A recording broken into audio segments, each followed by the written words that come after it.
policy. So in order to embarrass others in this chamber, please, could those of you who are older than the Common Agriculture Policy, please raise your hand now.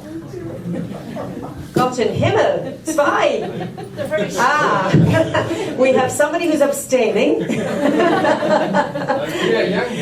Giovanni, of course, younger and more beautiful.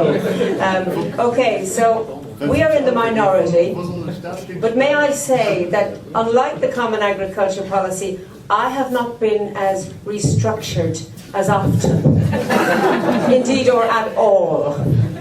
So welcome particularly to those who are much younger than the Common Agriculture Policy. I can see all those young faces.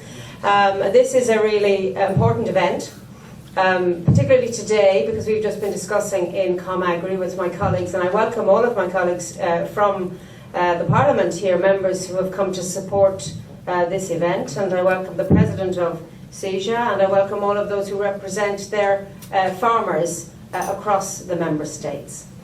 When we celebrate 50 years, we have to acknowledge that the only reason that we have a policy that has survived is because it has delivered.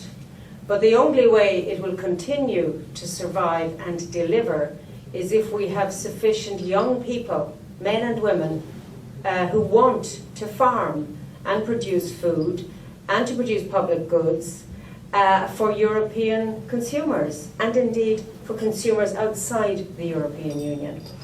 I have three messages to the young farmers, because this is your event and I want you to raise the issues. One is, yes, direct payments are important, and some incentives for young farmers, which are in the Commission's proposals, are positive, but they need further development. However, the market is also vital. So let us not ignore the importance of market measures and the future for our young farmers.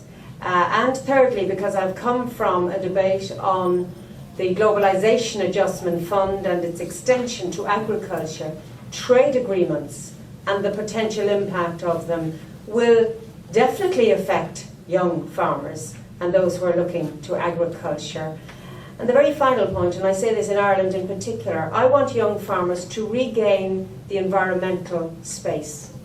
I want you to talk about environmental issues in the way that NGOs do, and that you talk together, so that we no longer have this perceived division between agriculture and the environment. And I know you can and will do all of that. And I want to thank you, particularly Joris, for your engagement here in the Parliament.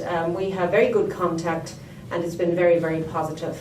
I also want you to enjoy lunch, but I know colleagues, particularly members, have to leave perhaps before the end of lunch, and I'm entirely in your hands. When the President speaks, and I'll hand over to you now, I'm quite willing that you make your contribution, if that is what you wish, before we eat, so I'm entirely in your hands. But first of all, let me introduce you to the President of the Young Farmers of the European Union to give his address. Thank you.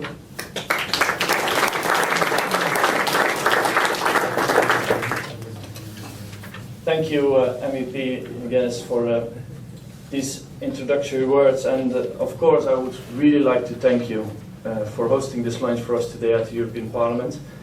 For organizations like us, CEJA, it is extremely important that we have those close links and collaboration with the European Parliament, as since 2012 you are the co-legislator in, for example, the agriculture matters. So that's why my colleagues at CEJA and I are delighted to be here and to share our thoughts with you on the future of European agriculture and how to support young farmers. Now, I have prepared quite some slides for you. I will try to minimize it because I'm sure that you want to discuss on all of your tables, and maybe the members of the Parliament after also would like to say something to us.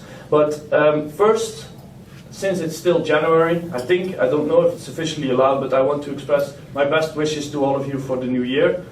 And I want to say that at least I, and I'm sure I feel amongst all of you, that we are very motivated for 2012, because it will be an important year for European agriculture, also for the multi-financial framework. First will be finalized, but then soon after we will have the political negotiations on the future CEP.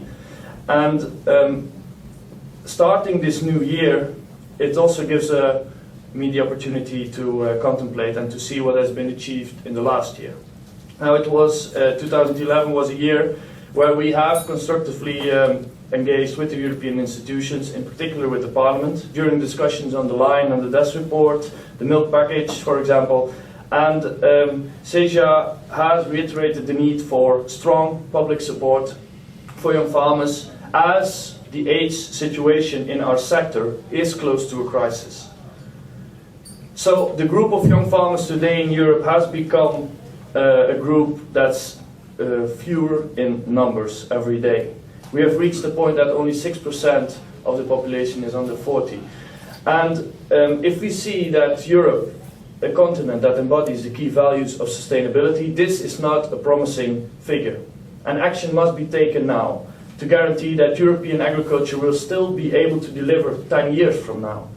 Sustainability, competitiveness of the European agriculture and of the food chain, vitality and jobs growth in rural areas are at stake. So looking ahead, as I said in 2012, CEJA will continue its campaign to ensure that the renewal of generations is considered a key priority in the European institutions in future CEP. Now, the Commission has put forward several measures, and we, for the reform, for the post-2013 CAP, under both pillars, and we are strongly asking the European Parliament to support and endorse those measures. And looking at the proposed legislative proposal, CEJA has already endorsed some views, and we will this afternoon and tomorrow continue our discussions on the important matters of market organization, because we are fully on the same track that not the discussion only on direct payments is the one that is securing the future. But let me, however, share with you some elements of what we have already developed in our position. As I said, we welcome the initiative of the Commission to better target public support through definition of active farmers, through greening and through capping. But we have a number of remarks to that, because the attempt on these dossiers is something we sympathize with, but how to proceed and how to really address it is something we have different opinions on. So for the active farmers, we think that the farmer that takes the financial responsibility to manage his business and the production and sell the products individually or through cooperatives should be the one acknowledged as the active farmer. The active farmer that is recognized by the public administration as a farmer, and the one that delivers public goods. And that's why we have some doubts if the current proposals on active farmers will be sufficient and will be actually delivering what we aim for. So this is something that we feel should be thoroughly discussed. And another thing, what we question greatly is the situation that will arrive when we use a reference year in 2011. Because having one entitlement in 2011, which allows you to receive direct payments in 2014, we know what was the attempt, why it was to prevent speculation. But at the same time, you might endanger entering the sector by new entrants. So for 2014, this has been safeguarded by adopting a national reserve. But what will happen in 2015, 16 onwards? Will the new entrants be able to receive entitlements? How will this work, and what effect will this have?